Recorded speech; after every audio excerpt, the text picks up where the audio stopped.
Selamat siang dan salam sejahtera untuk kita semuanya. Shalom untuk saudara pendengar yang dikasihi Tuhan Yesus Kristus. Selamat datang kembali di Renungan Rohani Kristen pada siang hari ini. Kami berharap saudara yang terkasih dalam keadaan sehat selalu. Kiranya damai sukacita dan perlindungan Roh Kudus melimpah di dalam hati dan pikiran saudara saat ini. Sebelum kita mulai renungan pada siang hari ini, marilah kita bersama-sama berdoa. Ya Bapa, terima kasih atas hari baru dan kesempatan untuk bekerja hari ini. Ampuni segala kesalahan kami. Kami berdoa untuk pekerjaan hari ini. Semuanya kami serahkan dalam nama Tuhan Yesus. Tuhan yang memberkati dan menguduskan. Tuhan juga yang pakai setiap hati, pikiran, tangan, kaki kami untuk melakukan pekerjaan tangan Tuhan.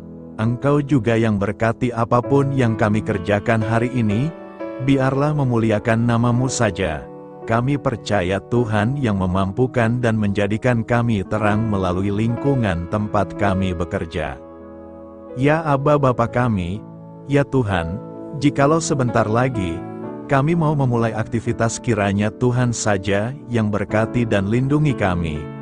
Kiranya kuasa dan Roh Kudus-Mu saja yang memimpin kami dari rumah hingga kantor dengan selamat, tak kekurangan apapun. Jaga hati kami dari segala pengaruh jahat. Terima kasih ya Tuhan atas kasih-Mu yang selalu melimpah. Ampuni kami yang sering menyakiti hati-Mu. Kami bawa doa yang kurang sempurna ini dalam nama Tuhan Yesus. Amin.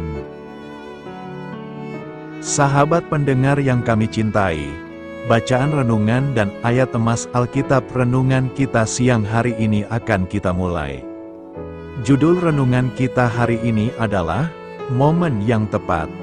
Bacaan kita pada siang ini terambil dari kitab Amsal 25 ayat 7 sampai dengan ayat 14.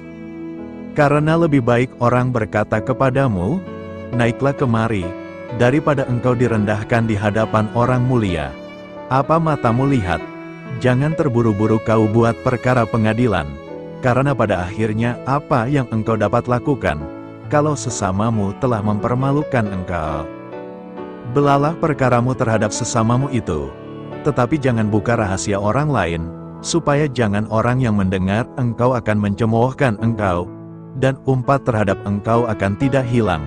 Perkataan yang diucapkan tepat pada waktunya adalah seperti buah apel emas di pinggan perak. Teguran orang yang bijak adalah seperti cincin emas dan hiasan kencana untuk telinga yang mendengar, seperti sejuk salju di musim panen. Demikianlah pesuruh yang setia bagi orang-orang yang menyuruhnya. Ia menyegarkan hati tuan-tuannya, awan dan angin tanpa hujan. Demikianlah orang yang menyombongkan diri dengan hadiah yang tidak pernah diberikannya. Ayat renungan kita ini terambil dari kitab Amsal 25 ayat 7 sampai dengan ayat 14. Kata bijak Alkitab hari ini adalah, kudu bisa angon mangsa, ngerti empan papan. Landuwe duga prayoga, pepatah Jawa. Mari kita mulai renungan siang kita. Baiklah, mari kita mulai segmen kisah inspiratif. Apakah yang harus dilakukan dalam hidup? Kita bisa menasihatkan, lakukanlah yang baik. Namun, seperti apakah yang baik itu? Kita bisa berkata, misalnya, tolonglah sesamamu. Namun, tindakan mana yang bisa disebut menolong sesama? Membiayai studi untuk anak-anak panti asuhan jelas sebuah pertolongan. Namun, menjadi joki SBMPTN untuk membantu orang memasuki perguruan tinggi, itu kecurangan, bukan pertolongan. Lakukan yang baik. Tolonglah sesama adalah norma yang berlaku dalam hidup. Namun, seperti tampak pada contoh di atas, penerapannya dalam persoalan konkret tidak bisa dilakukan dengan begitu saja. Jika dilakukan begitu saja, apalagi sembarangan, itu bisa gagal mencapai tujuan, bahkan memperburuk keadaan. Amsal 25 ayat 11 berkata, perkataan yang diucapkan tepat pada waktunya adalah seperti buah apel emas di pinggan perak. Frasa, Tepat pada waktunya, diterjemahkan dari kata Ibrani al-opnaib, yang berarti, secara pas, dan pada situasi yang pas. Jadi, ayat itu sebenarnya mau mengatakan bahwa sebuah tindakan akan mendatangkan kebaikan jika direalisasikan al-opnaib, secara pas dan pada situasi yang pas, yakni pada momen yang pas, di tempat yang pas, melibatkan pihak yang pas, dalam suasana yang pas, dengan cara yang pas, dengan kata-kata yang pas, dan seterusnya. Pepatah Jawa berkata, kudu bisa angon mangsa, ngerti empan papan, lan duwe duga prayoga, harus tahu waktu yang tepat, mengerti tempat yang tepat, dan dengan pertimbangan yang tepat. Agaknya pepatah itu memang benar. Selamat siang dan selamat melanjutkan aktivitas saudara pendengar seperti biasanya, dan saya harap berkat Tuhan melimpah ruah atas saudara pendengar dan tetap di dalam perlindungan Tuhan. Di masa sulit sekarang, kami berharap kepada saudara pendengar untuk selalu berpegang teguh kepada Kristus saja dan tidak mempercayai ajaran sesat yang mengatasnamakan Kristus dengan sesuatu di luar dari gereja. Sikap yang mengikuti kebenaran dan sikap yang mengejar kejahatan. Amsal 11 ayat 19 berkata, siapa berpegang pada kebenaran, menuju hidup, tetapi siapa mengejar kejahatan, menuju kematian. Nas hari ini memberikan kontras antara dua sikap hidup yang berbeda. Sikap yang mengikuti kebenaran dan sikap yang mengejar kejahatan. Melalui ayat ini, penulis Amsal menyampaikan pesan bahwa siapapun yang memilih untuk hidup sesuai dengan prinsip-prinsip kebenaran dan etika akan menuju hidup yang bermakna dan berharga. Sebaliknya, mereka yang mengikuti jalan kejahatan atau bertindak secara tidak benar akan menghadapi akibat yang merugikan, seperti menuju kematian. Ini mencerminkan tema umum dalam kitab Amsal, yang menekankan pentingnya hidup yang bijak, bermoral, dan beretika.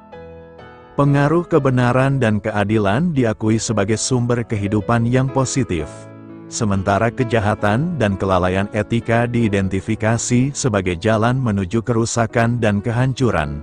Jadi, latar belakang dari ayat ini adalah untuk memberikan nasihat bijak kepada pembaca mengenai pentingnya memilih jalan kebenaran dalam hidup, sebagai landasan untuk mencapai kehidupan yang bermakna dan kebahagiaan. Apa yang perlu direnungkan dari nas hari ini? Nas hari ini menyiratkan beberapa pelajaran dan refleksi penting. Pertama, hidup sesuai dengan kebenaran. Pernyataan ini menekankan pentingnya hidup sesuai dengan nilai-nilai kebenaran, etika, dan moralitas. Mengejar kebenaran dalam tindakan dan sikap hidup dapat menjadi landasan untuk kehidupan yang bermakna dan positif. Kedua, konsekuensi dari tindakan. Ayat ini menyampaikan pesan tentang konsekuensi tindakan. Menjalani hidup yang penuh kebenaran dan keadilan cenderung membawa kehidupan yang lebih baik, sementara mengejar kejahatan dan kelalaian etika dapat membawa konsekuensi negatif, bahkan menuju kematian dalam arti kehancuran atau ketidakberdayaan. Ketiga, pilihan dan kebebasan berperilaku. Ayat ini memberi pemahaman bahwa kita memiliki kebebasan untuk memilih jalan hidup kita. Setiap orang memiliki tanggung jawab untuk membuat keputusan etis dan moral yang membentuk arah hidup mereka. Keempat, nasihat bijak untuk kehidupan sehari-hari. Ayat ini memberikan nasihat praktis untuk diaplikasikan dalam kehidupan sehari-hari. Keputusan kecil sehari-hari kita dapat membentuk arah hidup kita, dan memilih kebenaran dapat membawa berkah. Secara keseluruhan, pernyataan ini menunjukkan nilai-nilai kebenaran, keadilan, dan moralitas sebagai fondasi untuk hidup yang baik dan berarti. Karena itu, renungan ini memanggil kita untuk merenungkan pilihan-pilihan kita dalam hidup dan bagaimana pilihan-pilihan tersebut dapat memengaruhi nasib kita. Bagaimana seharusnya kita memperlakukan musuh kita menurut Amsal 25 ayat 21-22. Menurut Amsal 25 ayat 21-22, Tuhan ingin kita memperlakukan musuh kita dengan kebaikan dan kemurahan hati. Jika musuhmu lapar, berilah dia makanan. Jika dia haus, beri dia air untuk diminum. Dengan melakukan hal ini, kamu akan menimbun bara api di atas kepalanya, dan Tuhan akan memberimu upah. Bagian ini menyatakan kebenaran kerajaan yang paradoks bahwa cara menghadapi musuh adalah dengan berbuat baik padanya. Nabi Elisa melakukan kebaikan serupa kepada tentara Aram ketika mereka menyerang Israel, menyajikan makanan dan minuman di hadapan pasukan dan kemudian menyuruh mereka pulang. Setelah itu, mereka menjauhi Israel. Hukum Perjanjian Lama bahkan memerintahkan agar orang Israel mengembalikan lembu atau keledai musuhnya jika tersesat dan memberikan bantuan kepada hewan beban musuhnya yang sakit. Tumpukan bara api di kepala seseorang merupakan ungkapan yang berhubungan dengan hukuman dalam Alkitab. Idenya adalah bahwa di bawah panas dan tekanan kebaikan yang diterapkan, orang tersebut akan merasa malu, menyesali tindakannya, dan bertobat. Ungkapan ini mungkin berasal dari ritual pendamaian Mesir kuno di mana seseorang yang bersalah diharuskan membawa baskom berisi bara api di kepalanya sebagai simbol pertobatannya. Tujuan dari memperlakukan musuh kita dengan kebaikan adalah untuk membuat mereka sadar akan kesalahan mereka dan, dengan demikian, menyebabkan mereka bertobat. Dalam Roma 12 ayat 9-21, Rasul Paulus mengutip Amsal 25 ayat 21-22 untuk menunjukkan bahwa kita mengalahkan kejahatan melalui kasih dan kebaikan. Dia mengajarkan, berkatilah mereka yang menganiaya kamu. Jangan mengutuk mereka, berdoalah semoga Tuhan memberkati mereka. Jangan pernah membalas kejahatan dengan kejahatan yang lebih besar lagi. Teman-teman, jangan pernah membalas dendam. Serahkan hal itu pada kemarahan Tuhan yang benar. Sebab kitab suci mengatakan, "Aku akan membalas dendam, aku akan membayarnya kembali," firman Tuhan. Sebaliknya, jika musuhmu lapar, beri mereka makan. Jika mereka haus, berilah mereka minum. Dengan melakukan hal ini, kamu akan menimbun bara api rasa malu di atas kepala mereka. Jangan biarkan kejahatan menguasaimu, tetapi taklukkan kejahatan dengan berbuat baik. Reaksi naluriah kita sebagai manusia ketika dianiaya adalah membalas musuh-musuh kita. Namun, tanggapan seperti itu dilarang bagi para pengikut Kristus. Yesus mengajarkan, jangan melawan orang jahat. Jika ada yang menamparkan pipi kananmu, berikan juga pipi yang lain. Sebagai orang Kristen, kita harus mengasihi musuh kita dan berdoa bagi mereka yang menganiaya kita. Kita menaklukkan kejahatan dengan melakukan apa yang baik, dan kita memenangkan musuh-musuh kita dengan mengasihi mereka dan memperlakukan mereka dengan kebaikan dan kasih sayang. Dalam khotbah agungnya di bukit, Yesus memanggil murid-muridnya untuk menjadi agen perdamaian di dunia ini.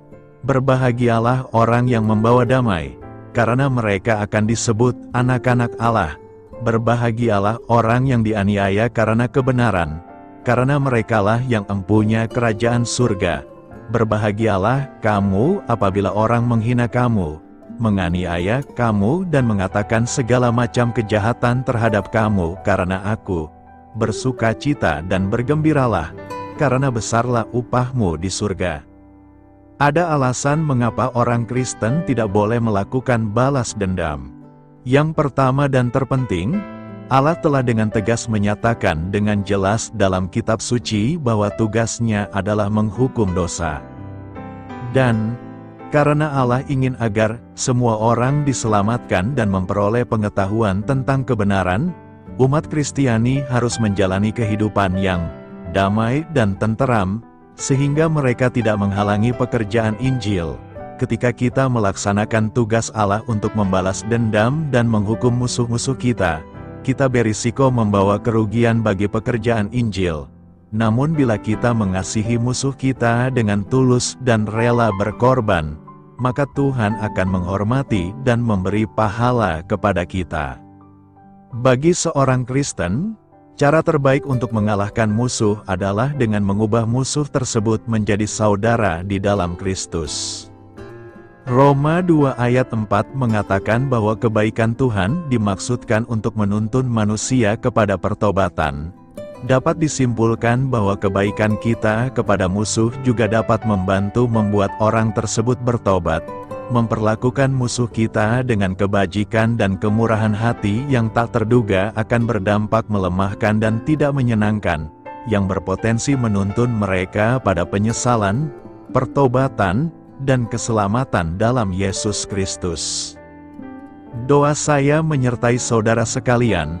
Saya memberkati Anda agar sewaktu Anda mencarinya dari Dia, Bapa Surgawi Anda akan memberikan bagi Anda roti harian Anda. Dalam nama Yesus Kristus, Tuhan yang berkuasa atas alam semesta dan menuntun kita kepada iman yang menyelamatkan. Tuhan Yesus menyertai senantiasa. Tuhan memberkati. Amin.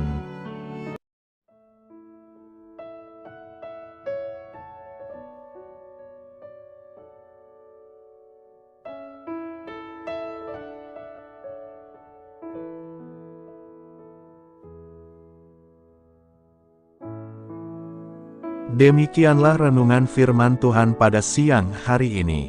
Semoga menjadi kekuatan di dalam hidup kita dan menjadikan kita pribadi yang lebih sukses.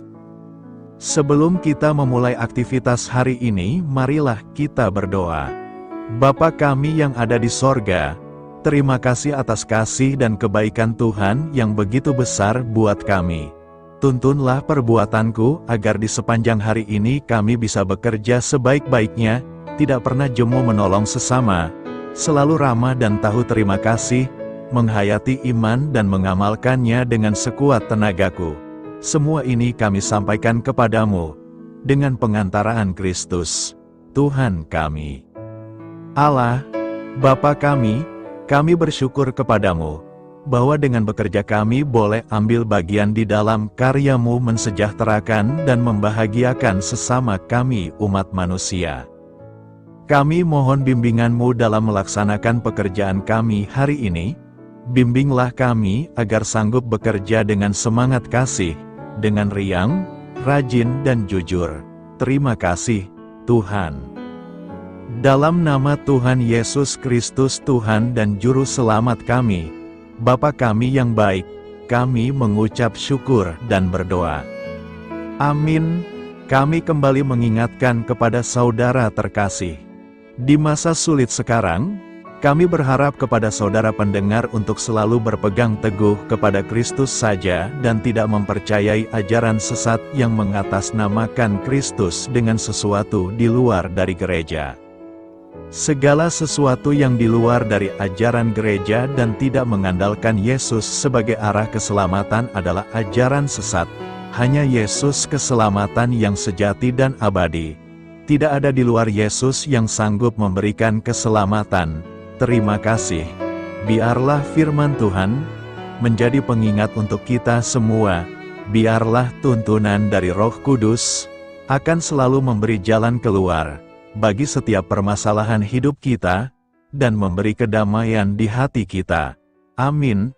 Sampai jumpa di renungan siang berikutnya. Shalom.